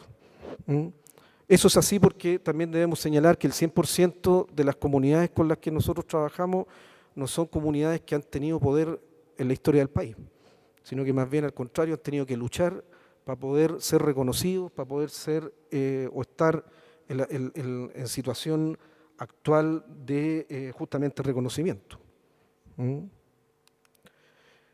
Y bueno, un paseo de algunas de las ideas, algunos de los conceptos que nosotros hemos ido trabajando en relación a los derechos consuetudinarios de las comunidades, por ejemplo. ¿Qué significa eso? Y esto es muy importante, nosotros decimos, desde siempre lo hemos señalado, Augusto también lo planteó recién, nosotros como Departamento de Patrimonio Cultural Inmaterial tenemos la máxima y hablamos del patrimonio cultural inmaterial en Chile y no el patrimonio cultural de Chile. Y eso es relevante, ¿por qué? Porque para nosotros la propiedad de la tradición, la propiedad de la expresión, pertenece a la comunidad, a sus portadores, a sus cultores y cultoras. No nos pertenece a nosotros como un Estado y no es casualidad tampoco, y lo voy a tener que decir también, no es casualidad que en Chile no se declare patrimonio cultural inmaterial. En Chile, Owen, no se declara patrimonio cultural inmaterial, sino que más bien nosotros reconocemos. Y si la ley o el proyecto de ley que viene declara, para nosotros lo más importante sería que declarara reconocimiento, que ese es uno de los aspectos más importantes, porque si se declara como patrimonio de Chile, pierde todo el sentido del trabajo que nosotros hemos ido desarrollando durante este año y pierden también las comunidades porque sus tradiciones que históricamente han defendido y han luchado por ello, se perdería, pasaría a manos del Estado. Y ese es un tema...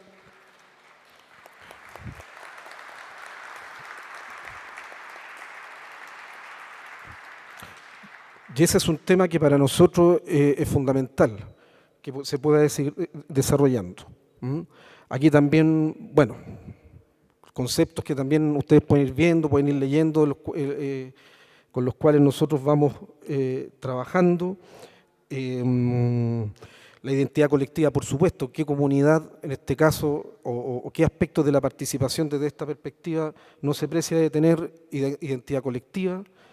La equidad, concepto muy discutido, no solamente al interior del equipo de trabajo, sino que también con nuestros amigos, nuestras amigas teóricos que nos han ido acompañando durante todos estos años, fundamentalmente por, bueno, sería muy largo decirlo, lo podemos conversar en otro momento, quizás las preguntas, pero fundamentalmente debido a qué es lo que se entiende por equidad en el marco de la Convención, por ejemplo.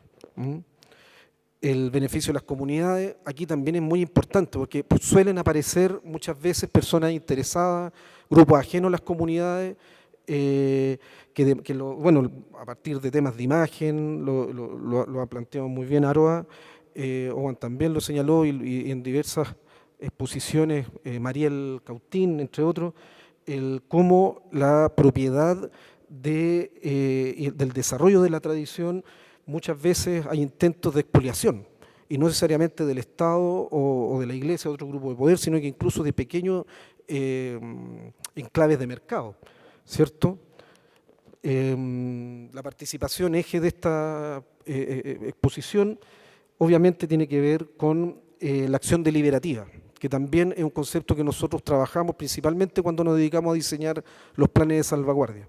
Los planes de salvaguardia, en este caso, la deliberación es fundamental, y para la amiga Anita, de Letonia, que nos visita, efectivamente la evaluación participativa es parte de los procesos que nos desarrollamos, incluso es más, este fin de semana del 9 al 11 de noviembre, entre viernes y domingo, se va a desarrollar el segundo encuentro nacional de baile chino en Andacollo, y espacio en el cual justamente con más de 200 representantes de bailes chinos de Tarapacá hasta la región metropolitana, uno de los grandes temas es discutir sus problemáticas actuales, pero también evaluar el plan de salvaguardia. Y lo último, para ya ir finalizando, primero la concepción del Estado en torno a la participación comunitaria. Con esto vamos cerrando. Debemos señalar que tenemos una tarea mayor. La Constitución del 80, que todavía sigue vigente, no tiene incorporado, por supuesto, los conceptos de participación y los conceptos de comunidad. Probablemente no sea novedad, pero es una constatación del hecho de cómo se ha construido el Estado Nacional en Chile. Y por otro lado también que no nos debemos olvidar de que cuando nosotros hablamos del protagonismo de las comunidades y la convención en este caso, es que nosotros nos debemos en una nueva ley de patrimonio cultural, o la primera ley de patrimonio cultural como tal en realidad, nosotros lo que no debemos perder es la coherencia y no olvidarnos que ese punto es el más importante. El protagonismo de las comunidades. Eso. Muchas gracias.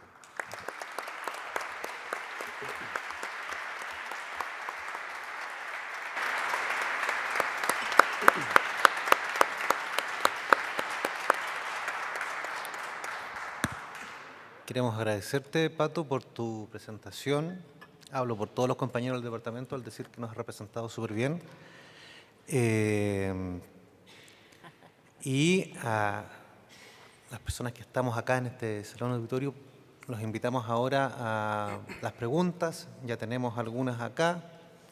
Es el momento también de compartir, digamos, las dudas y todo, aprovechando justamente la experiencia de las personas que nos acompañan. Yo acá tengo ya 2 preguntas y las voy a empezar a enumerar, pero mientras que ahí está Luna buscando las otras preguntas. Las 2 son para Owen, así que terrible las preguntas. No. La primera dice, claro, en el tema intersectorial, ¿no estima usted que la educación tiene un rol muy marginal en la región? Tiene razón. ¿Se entiende eso? ¿No? Después y la otra te la leo. ¿Qué lugar real tiene en Crespial el interés por la cultura de los derechos humanos, la preocupación por las violaciones de derechos humanos y la integración de los pueblos latinoamericanos a partir de políticas culturales efectivas?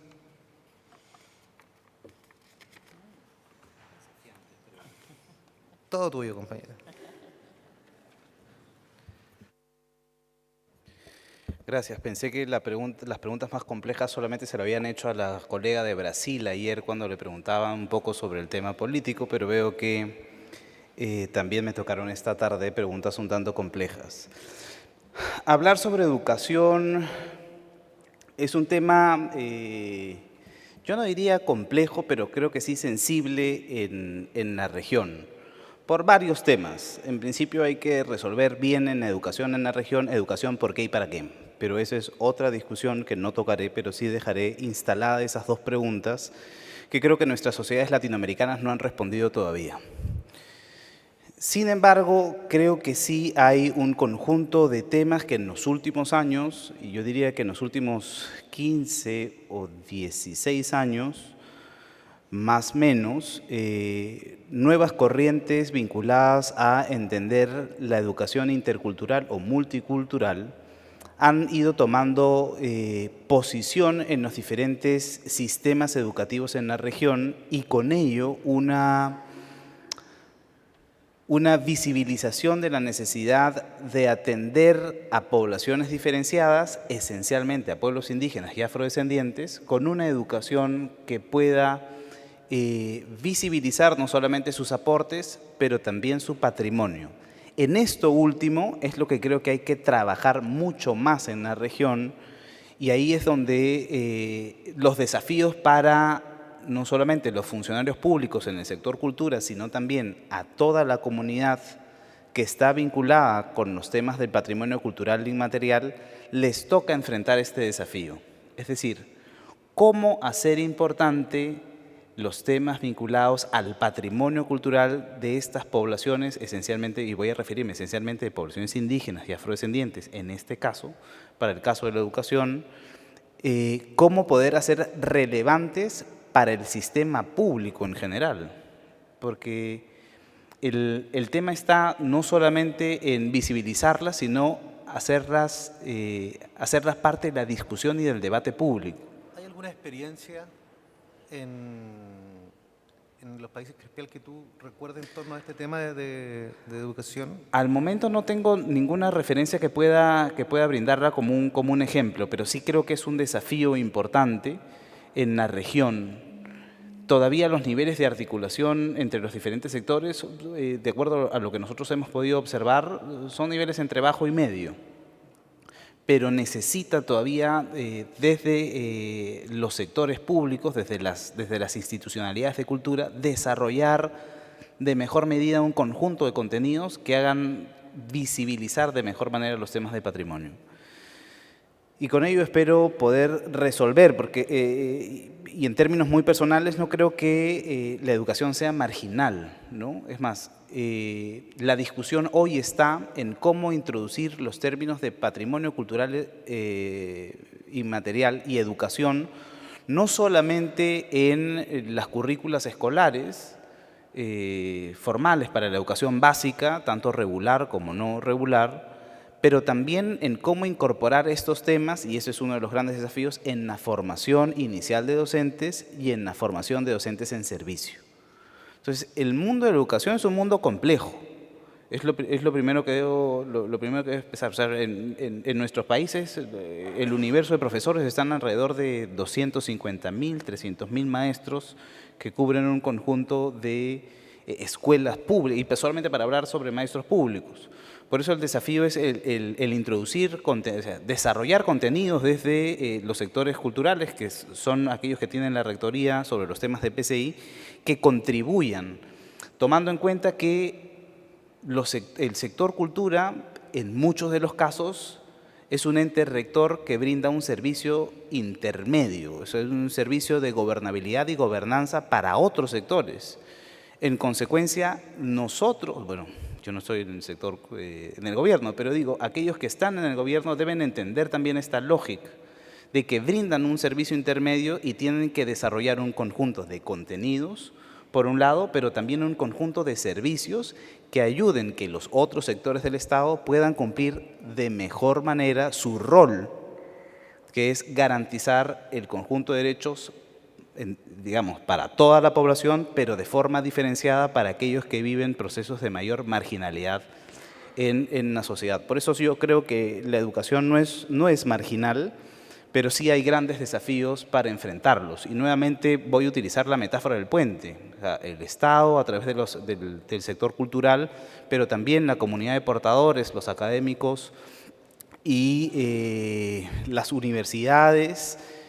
Tenemos que visibilizar estos desafíos.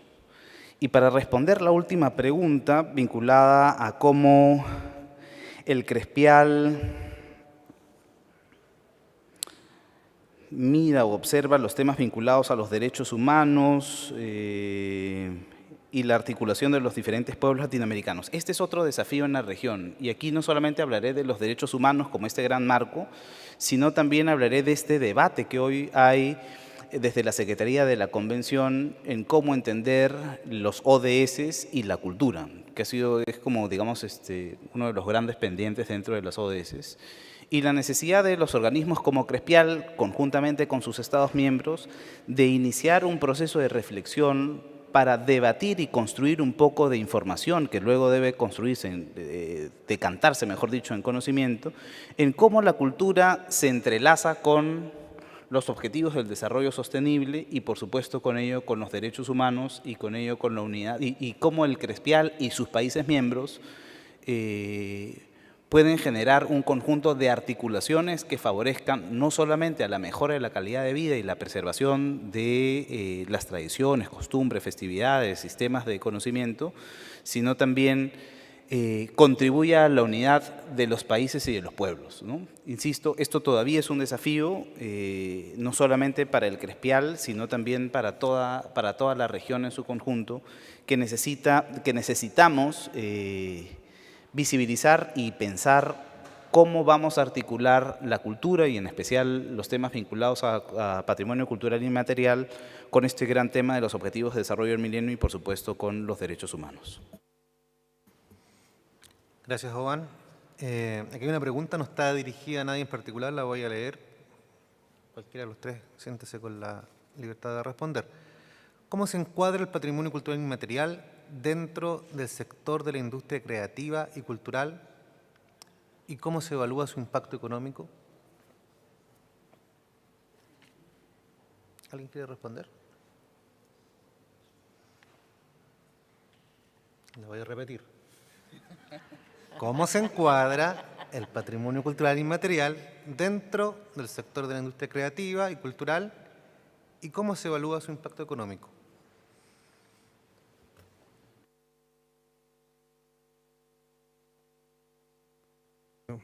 A ver, bueno, nosotros, para cambiar un poco el concepto, nosotros dentro de patrimonio cultural inmaterial, cuando nos ha tocado abordar de soslayo este tema, hemos cambiado el concepto de industria creativa por el de economía, Es economía un poquito más amplio, el mundo de la artesanía o el mundo que está vinculado más bien con la producción, no necesariamente constituyen industria o pretenden serlo. Entonces, por esa misma razón, nosotros en primer término cambiamos el concepto.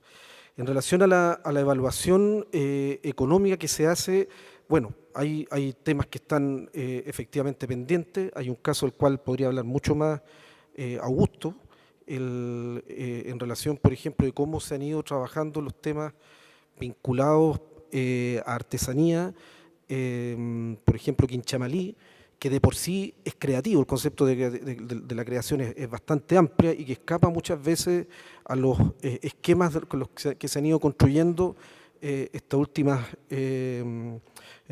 tiempos. Porque son temas que nosotros sí tenemos que abordar y que son temas de especialidad. O sea, evidentemente nosotros de alguna manera nos hemos tenido que ir asesorando con personas que tienen mucha mayor comprensión del aspecto económico, que no necesariamente personas más vinculadas con el mundo cualitativo, con el mundo del trabajo comunitario, por ejemplo, tienen mayores certezas. Desde esa perspectiva, el plan de salvaguardia de Quinchamalí, no sé, Augusto, si tú podrías contar en qué está la experiencia. Sí, claro. Primero saludar a la señora Laura y la señora Victorina, que son de Quinchamalí, que están presentes acá.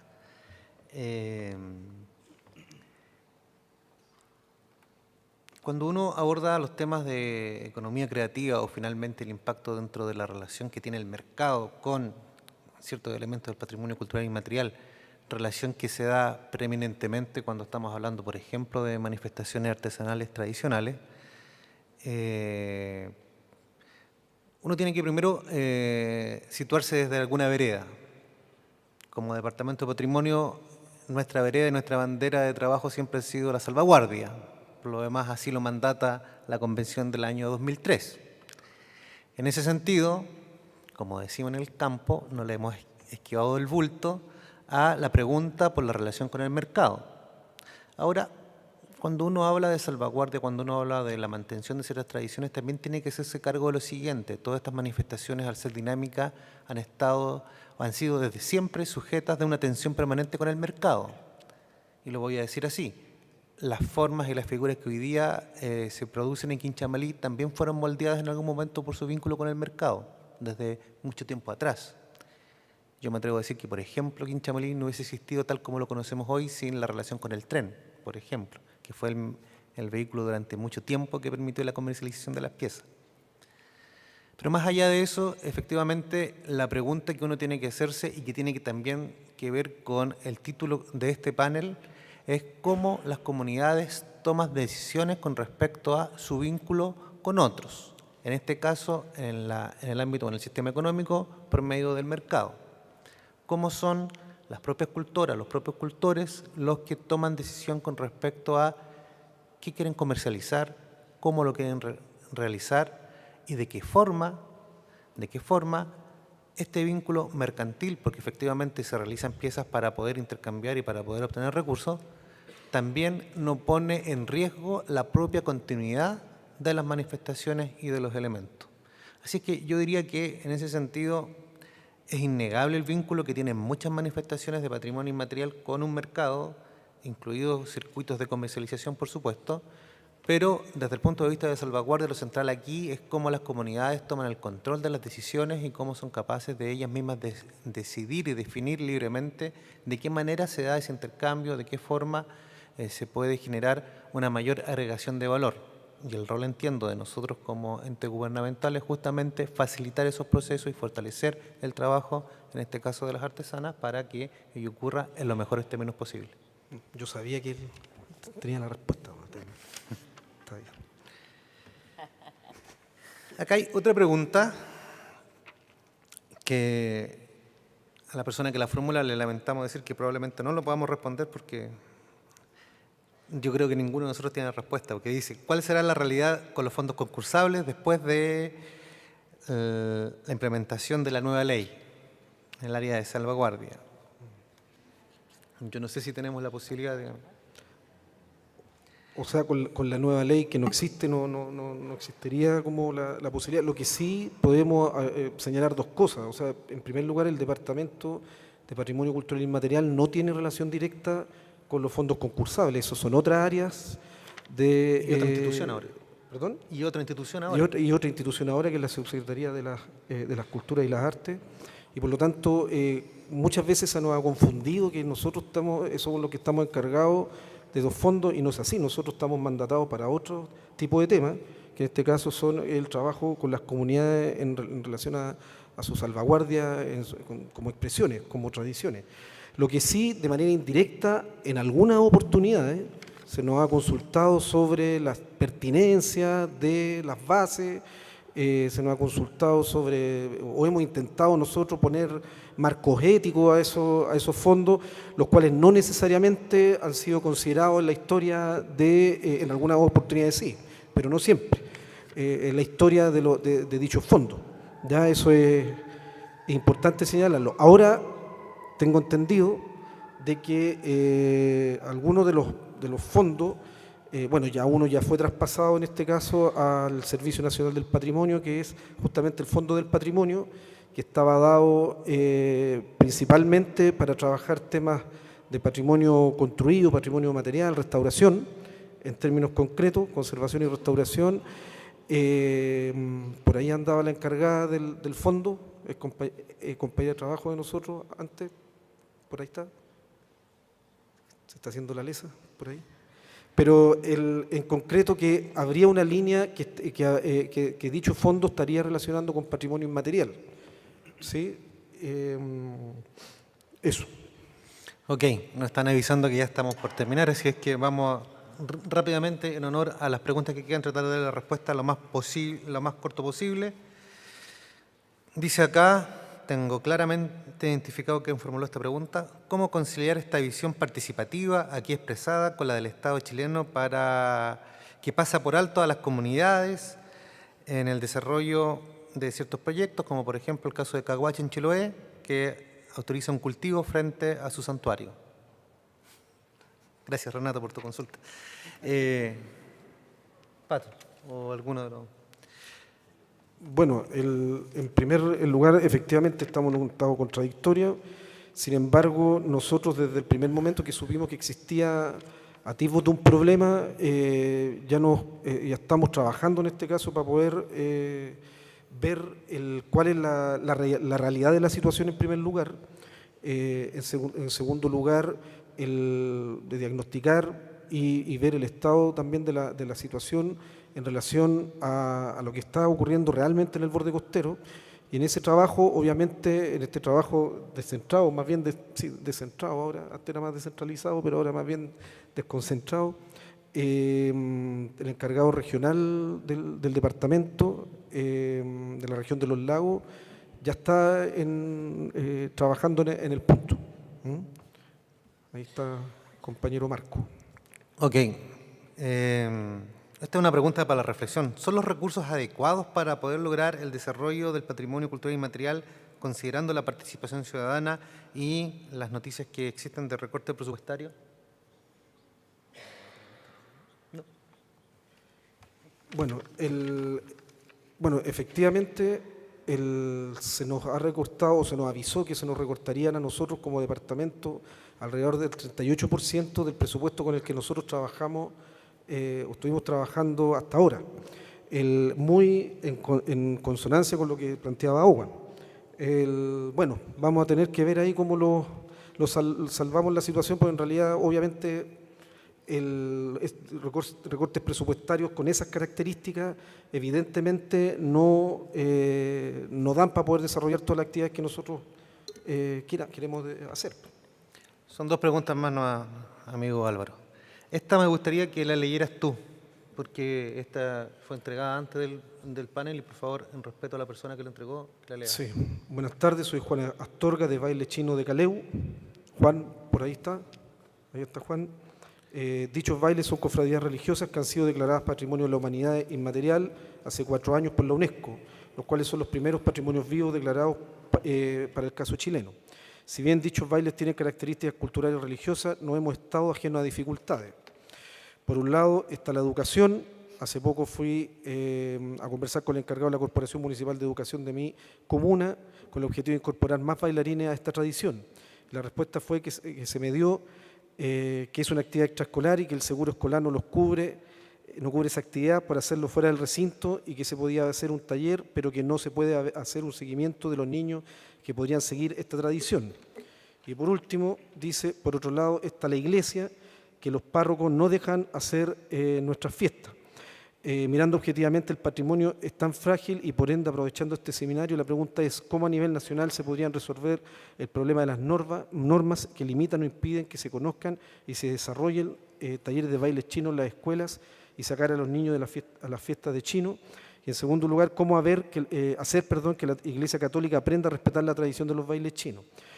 Bueno, lo primero ya lo conversamos ya, efectivamente aquí yo creo que es un problema de mala voluntad, porque en la práctica los talleres extraprogramáticos, todo el mundo sabe, los que están relacionados con el mundo de la educación saben perfectamente que con 15 días de solicitud, cualquier actividad vinculada con niños, estudiantes, les cubre el seguro escolar. Ese es un tema de voluntad y un tema más bien de gestión.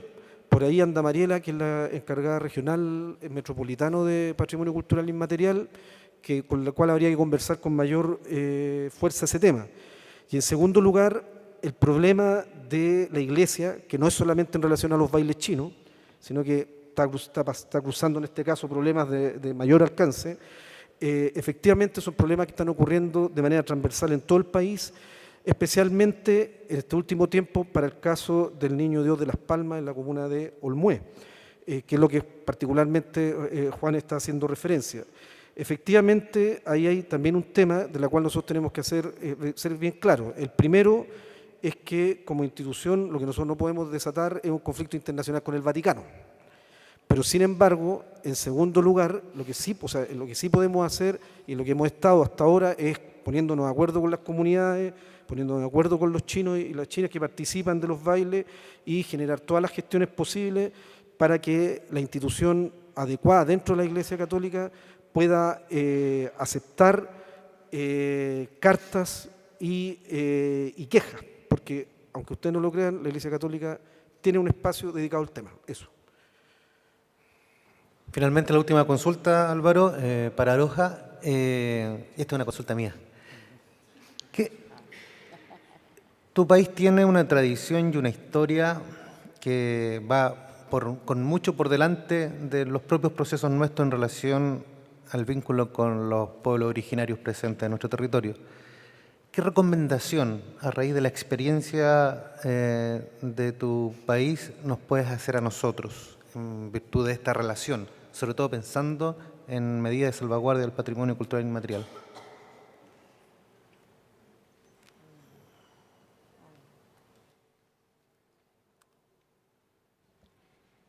Well, thank you for the question. It's always difficult when you try and take Por la pregunta, es siempre difícil cuando se abordan situaciones de un país y se tratan de aplicar a otro país. Todos tratamos de diseñar algo que calce, que se ajuste a las personas y a nuestra tierra. Se generan instrumentos y por lo tanto en el caso de Nueva Zelanda, por supuesto, tenemos un tratado que se ha firmado dentro de este contexto, que ha formado la base de las relaciones que siguen en curso. Por lo tanto, creo que aquí es una situación diferente. Pero el principio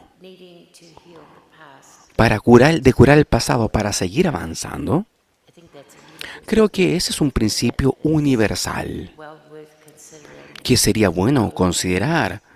Sería bueno que todos los países lo consideraran, porque ignorar el pasado y lo que ha ocurrido para construir una nación tiene un impacto negativo. Y cuando usted avanza como ciudadano comprometido con el país, porque siente paz y se siente en paz, siente la paz de que las dificultades se han abordado y se han solucionado y se ha dado una voz y nos han suprimido, eso por supuesto genera una nueva energía que se incluye en la conversación. Pero no sé si podemos ofrecer algo a nivel práctico, porque no querría intervenir en lo que Chile está haciendo aquí. Eso quiere decir que tenemos que hacer lo mejor posible, y yo les puedo decir de lo que he escuchado, que el trabajo que se ha hecho acá se ha hecho con muy buena intención y con el objetivo de empoderar a las comunidades, y también se ha tratado de dar visibilidad a los derechos de las personas indígenas. Les deseo lo mejor en todo este viaje que se avecina. Bien, muchas gracias. Les damos las gracias a ustedes por su permanencia. Entiendo que Álvaro va a cerrar y nos va a decir a qué hora regresamos. Sí. Y nada, un honor compartir esta mesa con ustedes, estimados colegas, y será hasta otra ocasión. Un aplauso para los integrantes de este segundo panel y para Augusto, que estuvo en la moderación. En la tarde tenemos un tercer panel y el cierre de la jornada. Les invitamos a estar de vuelta a las 3:30 con exactitud para comenzar el panel de desarrollo sostenible, y después de este panel tendremos el cierre con cultores y con invitados internacionales. Nos vemos.